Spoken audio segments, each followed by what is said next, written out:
네, 오늘 배울 내용은요, 갈등에 대한 이야기를 볼 건데요, 사회 갈등. 사회 갈등에 대한 내용이 프린트 1페이지와 2페이지 이렇게 내용이 나와 있을 거예요. 그래서 오늘 2페이지까지 볼 건데, 내용이 오늘도 되게 이미 다 아는 내용들이에요. 다 아는 내용이고, 굳이 뭐 이걸 설명할 필요까지는 없는 것 같은데, 다 같이 한번 프린트 내용 쭉 읽어보면서 어떤 내용들이 있는지 한번 가볍게 살펴보도록 할게요. 그래서 뭐 3페이지부터는 뭐 담론 윤리에 대한 이야기들이 나오는데 요거는 내용이 좀 어렵거든요. 좀 설명할 부분들이 되게 많아요. 그래서 요거는 아마 다음 주 등교 수업 때 해야 될 것 같아요. 그래서 오늘은 1페이지와 2페이지까지의 내용을 한번 쭉 같이 읽어볼게요. 그래서 1페이지 보면은 다양한 사회 갈등 나와 있죠.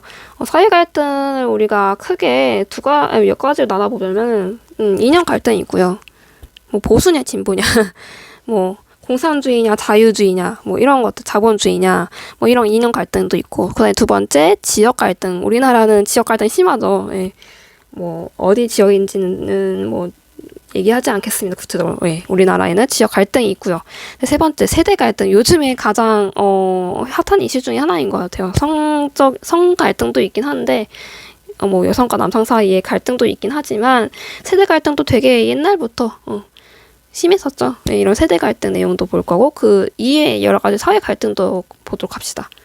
일단 첫 번째 이념 갈등부터 볼 건데 그다음 이념이란 도대체 뭐냐? 이념이란 한 사회나 집단이 지닌 특정한 가치관이라던가 믿음을 우리가 이념이라 해요. 그렇다면 이념의 특징을 볼까요? 1번을 보면 사회 현상을 이해하는 판단의 근거나 기준이 된다. 그러니까 그 사회가 작동하는 원리가 이념이라고 볼 수가 있겠죠. 우리가 이념을 알아야지 우리 사회에 이런 다양한 현상들이 나타나고 있구나. 이런 것들을 알 수가 있어요. 그러니까 뭐 예를 들어서 우리나라는 민주주의 국가이죠. 민주주의 국가이다 보니까 뭐 국가라던가 정부라던가 아니면 뭐 어디 단체라던가 그런 단체 생활하다 보면은 여러 가지 불만이 발생할 수밖에 없어요. 불만이라던가 갈등이 발생할 수밖에 없는데 그런 일들이 발생하면 항상 시위를 하죠.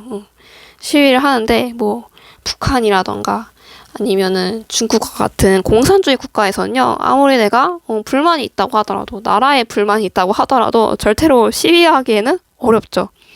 그만큼 우리 사회 현상을 이해하는데 정말 이념이 중요하다. 이렇게 이념의 특징이 있구나. 알 수가 있고요. 네, 두 번째. 한 사회 구성원이 추구하는 이념이 다를 경우 갈등이 일어나기가 쉽죠. 이거는 굳이 설명하지 않아도 잘 아실 거라 생각합니다. 네, 세 번째. 이념 갈등에는 어떤 사례들이 있냐. 개인의 자유와 공동선을 중시하는 요 사이에 갈등이 있고요.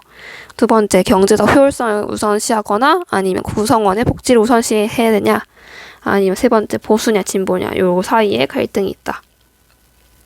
그 다음에 두 번째, 지역 갈등 볼게요. 지역 갈등의 특징 보면은 자신이 속한 지역의 이익만을 추구하는 지역 이기주의로 나타난다는 거죠. 두 번째, 특정 지역에 대한 차별의식이나 혹은 우리 지역이 최고다. 이런 특권의식이 지역 간의 갈등을 일으키고요.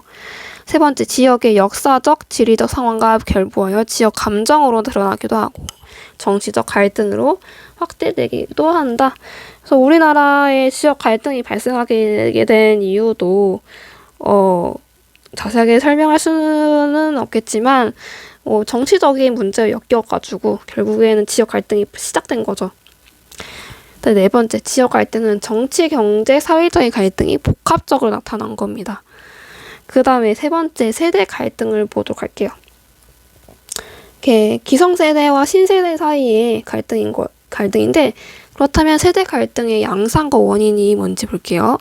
1번을 보면 기술이나 규범의 변화에 빠르게 적응하는 신세대와 상대적으로 그렇지 못한 기성세대의 갈등이 심화하고 있다. 그다음에 두 번째, 전통사회에서 기성세대가 가졌던 권위가 상대적으로 약화하면서 신세대에게 존경심을 잃고 있다. 그러니까 현대사회는 굉장히 빠르게 변화를 해요. 그렇기 때문에 이 빠르게 변화하는 사회에 신세대들은 되게 적응을 잘 하지만 기성세대는 적응하는데 항상 어려움을 가지고 있어요. 그렇기 때문에 옛날에는 현대사회 이전에는 기성세대가 굉장히 그 사회에 굉장히 제일 잘 적응했기 때문에 기성세대가 가장 권위가 있었고, 그렇기 때문에 신세대들은 기성세대 말만 잘 들으면 잘 살 수 있었단 말이에요. 근데 현대사회처럼 지금처럼 이렇게 빠르게 변화하는 사회 같은 경우에는 기성세대가 이 사회 변화를 금방 따라잡지 못한단 말이에요. 그렇기 때문에 과거와 달리 기성세대의 권위가 점점점 잃어가고 있는 거죠. 그 다음에 두 번째, 최근 세대 갈등의 예시, 실업난. 그렇죠. 지금 청년 세대들이 지금 직업을 구하기가 굉장히 어렵죠. 이런 실업난이라던가 국민연금법, 실업난보다 국민연금법 개정, 여기에 가장 세대 갈등이 가장 큰 것 같아요. 이런 경제적 요인 때문에 이런 갈등이 일어난다. 그 다음에 그 이외의 사회 갈등에 어떤 것들이 있는지 봅시다. 소득의 불평등화 현상이 심화하면서 빈부 갈등이 나타나고 있고요. 생산의 효율성 극대화하려는 기업가와 임금 복지 수준 등의 개선을 요구하는 노동자 간의 노사 갈등이 나타난다. 네, 세 번째, 최근에는 다문화 사회로 진입하고 있죠, 우리나라가. 그렇기 때문에 이질적인 문화 배경을 지닌 사회 구성원 간의 갈등도 새롭게 주목받고 있다. 다음 2페이지로 넘겨볼게요.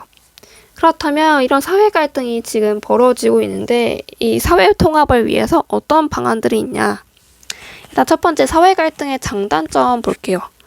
단점을 볼 건데, 첫 번째, 구성원 간의 충돌을 일으키고 이를 해결하기 위해 사회적 비용을 발생시킨다. 시간적인 비용도 들고 경제적인 비용도 크게 발생하고 있죠. 또 아니면 이 갈등 상황 속에서 무고한 희생자가 발생할 수도 있고, 이런 여러 가지 비용이 발생이 됩니다. 그다음에 두 번째, 장점을 보면은 사회 갈등이 무조건 나쁜 건 아니죠. 이런 갈등 덕분에 1번 사회 구성원들의 소통과 협력을 이끌어낼 수가 있다. 그런 점에서 민주주의와 사회 발전에 도움을 주기도 한다. 그래서 사회 갈등의 바람직한 해결을 해야지 민주주의와 사회 발전에 도움이 된다는 거죠. 또 사회 통합을 이룰 수 있다. 사회 통합을 이룰 수 있도록 노력해야 된다. 네, 두 번째, 사회 통합을 위한 방안을 볼게요. 사회 윤리의 기본 원리를 우리가 잘 고려해야 한다는 거죠. 사회 통합을 하기 위해서는 사회 윤리를 고려해야 된다. 그래서 우리가 구체적으로 어떤 기본 원리들을 고려해야 되냐, 세 가지로 우리가 정리할 수가 있어요. 연대성, 공익성, 보조성 이렇게 나눠볼 수가 있는데 어떤 내용인지 볼게요. 첫 번째, 연대성부터 봅시다. 인간은 고립되어 살아가지 않으며 사회의 일부로서 공동체의 일에 참여하고 서로 긴밀하게 연결되어 있으므로 사회 구성원들 간의 연대의식이 필요하고요. 그다음에 두 번째, 공익성을 봅시다. 사회 구성원들은 개인의 이런 사익뿐만 아니라 공익을 존중할 때 자신의 인간 존엄성을 보장받을 수 있습니다. 그다음에 세 번째, 보조성. 만약 개인이나 소규모 공동체가 제대로 기능을 못하여 국가의 도움을 받아야 할 경우 국가는 개인이나 공동체의 권리를 침해하지 않으면서 보조적으로 이들을 도와줘야 한다. 그러니까 우리 사회에는 사회적 약자가 있을 수도 있고 또 사회에 잘 적응하지 못하는 그런 개인이나 소규모 공동체가 발생하죠. 그런 것들이 발생하면 국가가 나서서 이들을 도와줘야 된다. 그 다음에 두 번째, 사회 통합을 하기 위해서는 사회 각 주체가 각자의 역할을 충실히 이행하며 공동체를 위해 협력해야 한다는 거죠. 그렇다면 개인은 어떻게 행동해야 하는지 볼게요. 개인은 자신의 행복과 권리를 추구하면서도 타인과의 다름을 포용하는 이런 관용의 자세가 또 필요하다. 계속 저번 시간에 다문화 시간부터 계속 등장하고 있어요. 네, 두 번째, 시민사회. 갈등 해결을 위한 국가의 노력을 지지하거나 조정할 수 있어야 된다. 그 다음에 사회의 구성원임을 인식하고 자기 집단의 이익만을 지나치게 추구하면 안 되고요. 시민사회를 구성한 집단 간에 원활하게 소통하면서 상호 존중하고 신뢰를 형성해 나가야 된다. 세 번째, 국가는 어떤 역할을 해야 되는지 볼게요. 사회적 분열이 구조적으로 심화하는 것을 방지하고 다른 의견을 조정할 수 있는 통합의 정치를 지향해야 되고요. 국민의 의견을 수렴하고 정책에 대한 합리적인 논의가 가능한 민주적인 절차를 잘 마련해야 합니다. 그다음에 마지막에 보면 뒤르킴의 기계적 연대와 유기적 연대가 나와 있거든요. 요거는 교과서 내용을 같이 보도록 할게요. 네, 교과서 189페이지 넘겨보면은 생각이 쌓이는 겨울 기계적 연대와 유기적 연대 여기 나와 있죠. 그래서 뒤르케임의 사회 분업론을 한번 읽어봅시다. 사회 응집을 유지하기 위해 모두가 똑같은 사람이 되기를 요구한다. 우리의 개성은 사라지고 우리는 집합적인 생명체가 된다. 그렇게 뭉친 사회적 약자들은 마치 무기체계 분자들처럼 자체의 행동이 없을 때에만 함께 행동할 수 있다. 이러한 형태의 연합은 기계적 연대라고 부른다. 기계적 연대 한번 표시할게요. 쉽게 말해서 기계적 연대란 그 사회에 있는 사회 속에 있는 개인들의 개성을 없애버린 거죠. 네. 개인의 개성 없애버리고 똑같이 회귀라 한 거예요. 똑같이 회귀라 해서 그런 사람들이 연대를 하는 걸 우리가 기계적 연대라 부르고요. 이와 반대로 유기적 연대란 무엇이냐?